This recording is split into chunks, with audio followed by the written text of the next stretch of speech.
आपकी विश्व समाचार अपडेट में आपका स्वागत है। ईरान ने फारस की खाड़ी में होर्मुज जलडमरू मध्य को अवरुद्ध करके दुनिया की सबसे महत्वपूर्ण ऊर्जा आपूर्ति समुद्री मार्ग को प्रभावित किया है। हालांकि इसने अभी तक लाल सागर के वैकल्पिक मार्ग को बंद नहीं किया है। यदि ईरान समर्थित यमनी होती विद्रोही संघर्ष में शामिल हो जाते हैं तो ये स्थिति बदल सकती है। अमेरिका और उसके मध्य पूर्वी साझेदार इन हूती बलों पर करीब से नजर रख रहे हैं, जो लाल सागर में समुद्री परिवहन को बाधित करने की क्षमता रखते हैं। हूती ने हाल ही में चेतावनी भरे बयान दिए हैं, जिसमें कहा गया है कि उनकी उंगली ट्रिगर पर है और संघर्ष में उनकी भागीदारी सिर्फ समय की बात है। विशेषज्ञों का मानना है कि यदि हूती युद्ध में उतरते हैं तो तनाव नाटकीय रूप से बढ़ जाएगा। इससे स्वेज नहर और मिस्र पर असर पड़ेगा और सऊदी अरब भी संघर्ष में गहराई तक खिंच जाएगा।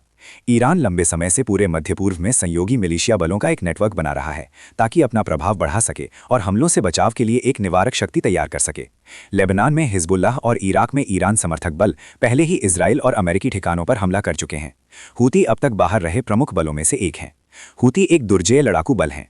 उन्होंने 10 वर्षों से अधिक समय से यमन की राजधानी और कई घनी आबादी वाले क्षेत्रों को नियंत्रित किया है और सऊदी अरब के नेतृत्व वाले अरब गठबंधन के खिलाफ लड़ाई लड़ी है। गाजा युद्ध के दौरान हूती के ड्रोन और मिसाइल हमलों ने लाल सागर और स्वेज नहर के माध्यम से यातायात को लगभग ठप कर दिया था, जिससे जहाज़ों को दक्षिण अफ्रीका के केप ऑफ गुड होप के माध्यम से लंबा चक्कर लगाने पर मजबूर होना पड़ा। लाल सागर एक बार फिर केंद्र में है, क्योंकि ईरान होर्मुज जलडमरू मध्य को नियंत्रित करके फारस की खाड़ी में तेल आपूर्ति पर शिकंजा कस रहा है। सऊदी अरब के पास पाइपलाइनें हैं जो लाल सागर पर यानबू बंदरगाह तक कच्चे तेल का परिवहन करके इस बाधा को कुछ हद तक पार करने में मदद करती हैं। हालांकि इस मार्ग पर जहाज़ों को हूती नियंत्रित तटरेखा के सैकड़ों किलोमीटर से गुजरना पड़ता है, जिससे बाब अल मंडेब नामक एक और बाधा उत्पन्न होती है। अधिकारियों का मानना है कि हूती अपने घरेलू हितों का भी ध्यान रखते हैं।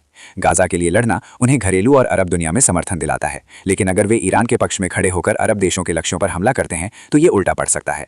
हूती का फैसला उनकी अपनी स्वतंत्रता और भविष्य की बातचीत में एक रणनीतिक दांव के रूप में उनके हितों पर भी निर्भर करता है। सुनने के लिए धन्यवाद।